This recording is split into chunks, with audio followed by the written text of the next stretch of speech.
നേത്ര സംരക്ഷണത്തിന് നമ്മുടെ Ahalya. Ahalya foundation eye hospital, കേരളത്തിൽ എല്ലായിടത്തും. മൂവാറ്റുപുഴ നഗരത്തിൽ വീണ്ടും വാട്ടർ അതോറിറ്റിയുടെ പൈപ്പ് പൊട്ടി വെള്ളം പാഴാകുന്നു. മൂവാറ്റുപുഴ PO ജംഗ്ഷനിൽ ജനറൽ ആശുപത്രിക്ക് സമീപമാണ് പൈപ്പ് പൊട്ടി ലക്ഷക്കണക്കിന് ലിറ്റർ വെള്ളം പാഴാകുന്നത്. മൂവാറ്റുപുഴ നഗരത്തിൽ വീണ്ടും വാട്ടർ അതോറിറ്റിയുടെ പൈപ്പ് പൊട്ടി കുടിവെള്ളം പാഴാകുന്നു. മൂവാറ്റുപുഴ PO ജംഗ്ഷനിൽ ജനറൽ ആശുപത്രിക്ക് സമീപമാണ് പൈപ്പ് പൊട്ടി വെള്ളം പാഴാകുന്നത്. വ്യാഴാഴ്ച പുലർച്ചെ ഉഗ്രശബ്ദത്തോടെ പൈപ്പ് പൊട്ടി വെള്ളം പുറത്തേക്ക് ഒഴുകുകയായിരുന്നു. പൈപ്പ് പൊട്ടി കിടക്കുന്നതിനെ തുടർന്ന് ലക്ഷക്കണക്കിന് ലിറ്റർ വെള്ളമാണ് പാഴാകുന്നത്. ഇതുകൂടാതെ റോഡിലെ ടാറിങ്ങിളകി കുഴി രൂപപ്പെടുകയും ചെയ്തിട്ടുണ്ട്. മൂവാറ്റുപുഴ PO ജംഗ്ഷനിലെ സിഗ്നലിന് സമീപം പൈപ്പ് പൊട്ടി റോഡിൽ രൂപപ്പെട്ട കുഴിയിൽ വെള്ളം കെട്ടിക്കിടക്കുന്ന നിലയിലാണ്. ടാറിങ് ഇളകിയതിനെ തുടർന്ന് റോഡിൽ മെറ്റലുകൾ ചിതറിക്കിടക്കുന്നത് വാഹനയാത്രക്കാർക്ക് അപകട ഭീഷണിയുമാകുന്നുണ്ട്.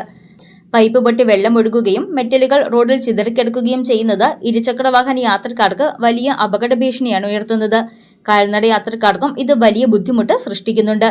എത്രയും പെട്ടെന്ന് അറ്റകുറ്റപ്പണികൾ നടത്തി കുടിവെള്ളം പാഴാകുന്നത് തടയണമെന്നാണ് ആവശ്യമുയരുന്നത്. News desk Muvattupuzha news. പഠനത്തിനപ്പുറം ജീവിതം തൊട്ടറിയാം. ഭാവിയെ രൂപപ്പെടുത്തുന്ന അറിവിന്റെ തിരുമുറ്റം നിർമ്മല കോളേജ് മൂവാറ്റുപുഴ. റാങ്കുകളുടെ തിളക്കമാർന്ന പാരമ്പര്യം. NAC A++ മികവിന്റെ കരുത്തിൽ വിജയത്തിലേക്കുള്ള നിങ്ങളുടെ ഉറച്ച ചുവടുവെപ്പ്. ഇവിടെ സ്വപ്നങ്ങൾക്ക് ചിറകുകളുണ്ട്. നിങ്ങളുടെ സർഗാത്മകതയെ ലോകത്തിന് മുന്നിലെത്തിക്കാൻ നിർമ്മല കൂടെയുണ്ട്. വെറുമൊരു ബിരുദമല്ല, മികച്ചൊരു കരിയർ.